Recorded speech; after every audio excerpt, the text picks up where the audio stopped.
হাটকালনা পঞ্চায়েতের প্রধান শ্রাবন্তী মণ্ডলের নাম সংযোজিত ভোটার তালিকা থেকে বাদ পড়াকে ঘিরে শুরু হয়েছে তীব্র বিতর্ক।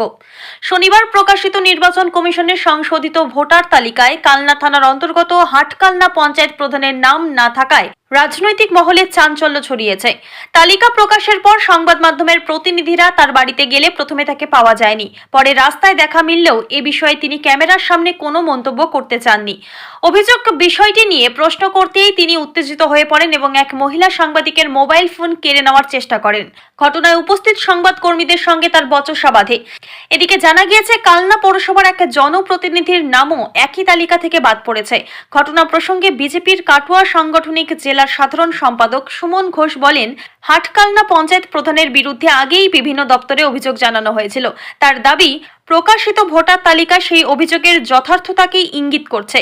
আগামী দিনে প্রধানের পদ খারিজের দাবিতে এসডিওর দ্বারস্থ হওয়ার কথাও জানান তিনি। তবে ভোটার তালিকা থেকে নাম বাদ পড়ার বিষয়টি নিয়ে প্রধান শ্রাবন্তী মণ্ডলের তরফে আনুষ্ঠানিকভাবে কোনো প্রতিক্রিয়া এখনো পাওয়া যায়নি। বলছি, বিজেপির তরফে আজকে এসডি অফিসে একটা অভিযোগ করা হয়েছে যে আপনি বাংলাদেশ থেকে 2020 সালে এসেছেন এবং এসে যে আপনার বাবা মাকে এখানে কাউকে সাজিয়েছেন মিথ্যাভাবে এবং একটি জন্ম সার্টিফিকেট তৈরি করেছেন এবং ভোটার কার্ড যেটা তৈরি করেছেন সেটিও ভুয়ো। এ বিষয়ে কি বলবেন? বাংলাদেশি না কি আমার, সেটা হলো ফার্স্ট কথা। যারা রিপোর্ট করেছে তারা আগে প্রমাণ করুক তারা এদেশি, না পরে না হয় আমি আমারটা প্রমাণ করবো যে আমি। বলছি, আজকে হাটকালনা পঞ্চায়েতের যিনি প্রধান রয়েছেন হচ্ছে কি তার নাম বাদ গেছে এবং ডিলিটেড হিসাবে দেখানো হয়েছে। তো কি বলবেন এই বিষয়ে? আমরা ভারতীয় জনতা পার্টির পক্ষ থেকে আমরা প্রথম থেকেই আমরা যে প্রমাণ দিয়েছিলাম, আমরা সেই প্রমাণ আজকে প্রমাণিত হলো যে উনি ভারতবর্ষের নাগরিক নন। আজকের দিনে দাঁড়িয়ে এটা প্রতিষ্ঠিত এবং আমরা নির্বাচন কমিশনকে এর জন্য ধন্যবাদ জানাই। অবিলম্বে ওনার পদত্যাগের দাবি জানাচ্ছি।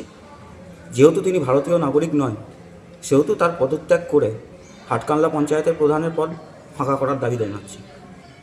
এই বিষয় নিয়ে কি অন্য জায়গায় দাবি কোথাও কিছু লিখিত দেবেন? আমরা অবশ্যই কাগজপত্র হাতে পাচ্ছি, কাগজপত্র পাই পুরোপুরি, তারপরে আমরা অবশ্যই এসডিও ম্যাডামকে আমরা লিখিত আকারে অভিযোগ জানাবো।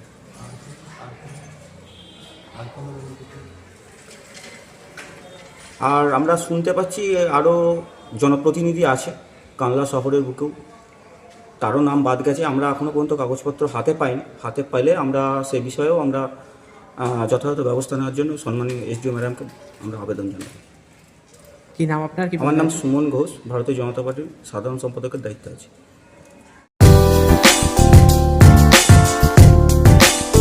আপনার সেলাই শেখার স্বপ্ন পূরণ হোক অনন্যা সেলাই সেন্টারে।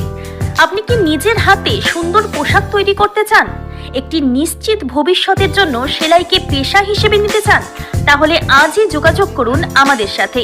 আমরা মেয়েদের অত্যন্ত যত্ন ও মনোযোগ সহকারে সেলাইয়ের কাজ শিখিয়ে থাকি। কোর্সের শেষে সফলভাবে প্রশিক্ষণ সমাপ্ত করলে সার্টিফিকেট প্রদান করা হয়। অত্যাধুনিক ইলেকট্রনিক মেশিন এবং ঐতিহ্যবাহী প্যাডেল মেশিনের মাধ্যমে হাতে কলমে প্রশিক্ষণ দিয়ে থাকি। এখানে প্রাথমিক সেলাই থেকে শুরু করে বিভিন্ন প্রকার পোশাক তৈরি ও ডিজাইনিং এর প্রশিক্ষণ দেওয়া হয়। ঠিকানা মিলপাড়া 3 নম্বর ওয়ার্ড, তিলক চাঁদের গলি, ধূপগুড়ি, জলপাইগুড়ি। যোগাযোগ করুন 9832554008 অথবা 8101202019 এই নম্বরে। তাই আর দেরি নয়, সীমিত সংখ্যক আসনে ভর্তি চলছে। নিজের পায়ে দাঁড়ানোর সুযোগ নিন।